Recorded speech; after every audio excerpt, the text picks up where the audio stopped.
Hello everyone, thanks for coming today. I am advocate Divya and आज हम पढ़ेंगे constitution of India के article 15 के बारे में।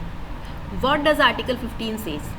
Article 15 says prohibition of discrimination on the ground of religion, race, caste, sex और place of birth. Article 15 prohibition of discrimination की बात करता है, भेदभाव को प्रतिबंधित करने की।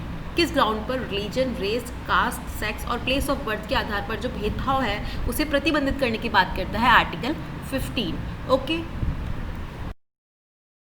Now article 15 clause 1।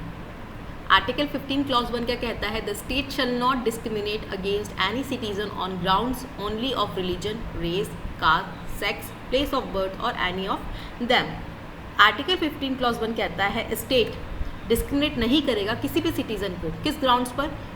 धर्म के आधार पर, जाति के आधार पर, लिंग, नस्ल और जन्म, इनमें से किसी भी आधार पर कोई विभेद, डिस्क्रिमिनेशन नहीं करेगा। ठीक है, आर्टिकल 15 क्लॉज 1 यही कहता है। सो आर्टिकल 15 क्लॉज 1 को जब हम रीड करते हैं तो उसमें कुछ कीवर्ड्स निकल कर आते हैं। Religion, race, caste, sex, place of birth, जिनकी बात हम आर्टिकल 15 के क्लॉज 1 में करते हैं। Religion means that no person should be discriminated on the basis of religion from accessing any public place.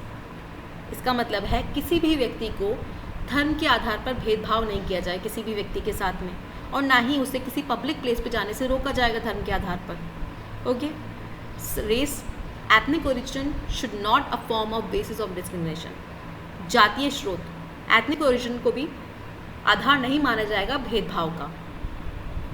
Cast, discrimination on the basis of caste is also prohibited to prevent atrocities on the lower caste by the upper caste. मतलब caste को भी भेदभाव का आधार नहीं माना जाएगा। Next, sex, gender of an individual shall not be a valid ground for discriminating in any matter. लिंग को भी भेदभाव का आधार नहीं माना जाएगा। For example discriminating transgenders, female, ETC। ठीक है, इनके आधार पर कोई भेदभाव नहीं होगा। Place of birth, a place where an individual is born should not become a reason for discriminating among others members of the country. जन्म स्थान को भी भेदभाव का आधार नहीं माना जाएगा। यही बताया गया आर्टिकल 15 के क्लॉज 1 में कि religion, race, caste, sex, place of birth के आधार पर कोई भेदभाव नहीं किया जाएगा। ओके, नेक्स्ट है article 15 clause 2। Article 15 clause 2, no citizen shall on ground only of religion, race, caste, sex, place of birth और एनी ऑफ देम। ठीक है, आर्टिकल 15 क्लॉज 2 क्या कहता है? No citizen shall. Article 15 clause 1 में हमने पढ़ा था the state shall not, state नहीं करेगा डिस्क्रिमिनेट। आर्टिकल 15 क्लॉज 2 बात करता है सिटीजन की। नो सिटीजन शैल, कोई नागरिक जो है वो भेदभाव नहीं करेगा religion, race, caste, sex, place of birth और एनी ऑफ देम के आधार पर। ठीक है, be subject to any disability, liability, restrictions और conditions with regards to access to shops, public restaurants, hotels, public place, public entertainment, the use of wells, tanks, bathing ghats, roads, public place, resort maintain. ठीक है, according to article 15 clause 2, किसी भी citizen को जाति, धर्म, लिंग, जन्म स्थान, वंश के आधार पर दुकानों, होटलों, सार्वजनिक भोजनालयों, सार्वजनिक मनोरंजन स्थलों, कुओं, स्नान घाटों, तालाबों, सड़कों और पब्लिक रिसोर्ट में जाने से नहीं रोका जा सकता। ठीक है, यही कहता है आर्टिकल 15 क्लॉज 2 कि नो सिटीजन शैल, कोई नागरिक भेदभाव नहीं करेगा religion, race, caste, sex, place of birth और एनी ऑफ देम के बेसिस पर। ओके, सो आर्टिकल 15 बात करता है सर्टेन ग्राउंड्स की। ठीक, कि सर्टेन ग्राउंड पे रिलीजन, रेस, कास्ट, सेक्स और प्लेस ऑफ बर्थ, इनके आधार पर डिस्क्रिमिनेशन नहीं किया जाएगा, भेदभाव नहीं किया जाएगा। ठीक है, ओनली यूज़ हुआ है, the other relevant word is only which iterate the same thing कि discrimination on the ground other than race, religion, caste, sex or place of birth is not prohibited under Article 15 of the Indian Constitution। means केवल race, religion, cast, sex और place of birth के आधार पर भेदभाव नहीं किया जाएगा। Other जो ग्राउंड है, ठीक है, such as intelligence and qualification is not prohibited, ये प्रोहिबिटेड नहीं है। ठीक है, so article 15 of Indian constitution का जो केस लॉज हैं वो states it as different treatment does not mean discrimination, ठीक है। डिफरेंट ट्रीटमेंट करना इसका मतलब ये नहीं है कि भेदभाव हो रहा है। State can make special provisions for betterment of socially and economically backward section of society, ठीक है। स्टेट सोसाइटी की बेटरमेंट के लिए जो प्रोविजंस है वो बना सकता है, ओके। सो यही कहता है आर्टिकल 15 क्लॉज 3 कि nothing in this article shall prevent the state from making any special provision for women and children. Third clause जो आर्टिकल 15 का इंडियन कॉन्स्टिट्यूशन में बात करता है प्रोटेक्टिव डिस्क्रिमिनेशन की। आर्टिकल 15 क्लॉज 3 पावर देता है स्टेट को स्पेशल प्रोविजन बनाने के लिए वुमेन एंड चिल्ड्रन को, to empower women and children, okay. Next है हमारा आर्टिकल 15 क्लॉज 4। आर्टिकल 15 क्लॉज 4 बात करता है नथिंग इन दिस आर्टिकल और in clause 2 of article 29 shall prevent the state from making any special provision for the advancement of any socially and educationally backward classes of citizen और for the scheduled caste and the scheduled tribe. Article 15 का clause 4 ensure करता है कि state कोई भी special provision बना सकता है सोशली और एजुकेशनली बैकवर्ड सिटीजन्स और उनकी उन्नति के लिए, एडवांसमेंट के लिए, ठीक है। आर्टिकल एडवांसमेंट ऑफ SC और ST भी इसमें कवर करता है, okay. So nothing in this article और in clause 2 of article 29 shall prevent the state from making any special provision. कोई भी आर्टिकल चाहे वो 29 क्लॉज 2 ही हो, वो भी स्टेट को प्रोहिबिट नहीं कर सकता है कोई भी स्पेशल प्रोविजन बनाने के लिए advancement of any socially and educationally backward classes of citizens और for the scheduled caste and the scheduled tribes, okay.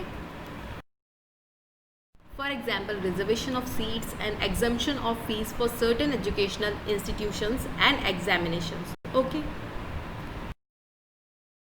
Next है आर्टिकल 15 क्लॉज 5।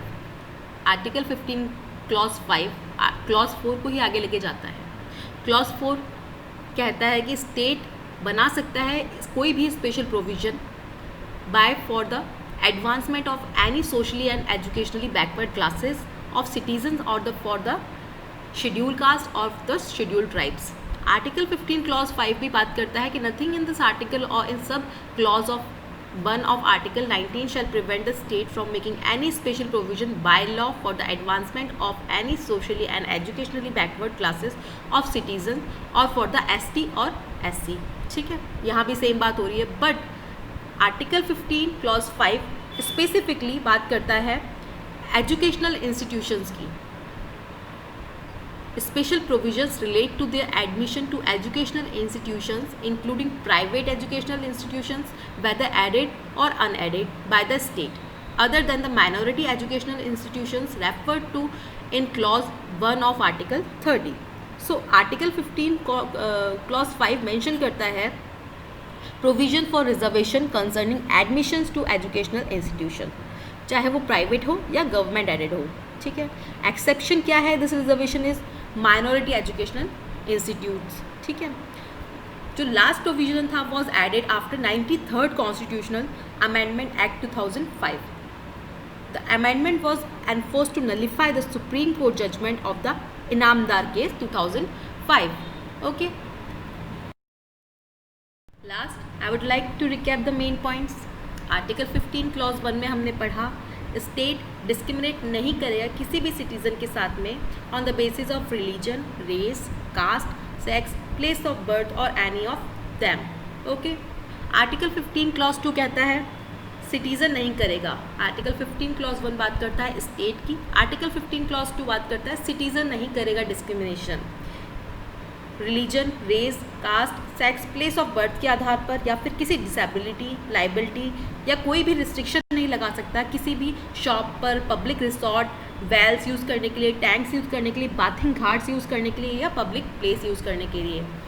आर्टिकल 15 क्लॉज 3 बात करता है प्रोटेक्टिव डिस्क्रिमिनेशन की. मतलब nothing in this article shall prevent the state for making any special provision for women and children. कोई भी state को नहीं रोक सकता स्पेशल प्रोविजन बनाने के लिए वुमेन एंड चिल्ड्रंस के लिए, उनके वेलफेयर के लिए. ओके. आर्टिकल 15 क्लॉज 4 बात करता है स्पेशल प्रोविजंस की for advancement of any special educational backward classes or for the SC ST. Okay, article 15 clause 5 भी बात करता है for special provision making for special provision for advancement of socially and educationally backward classes और for SC ST, but specifically बात करता है educational institutions की, whether it's added or unadded. Okay, thanks for watching everyone. Please like, share and subscribe my video.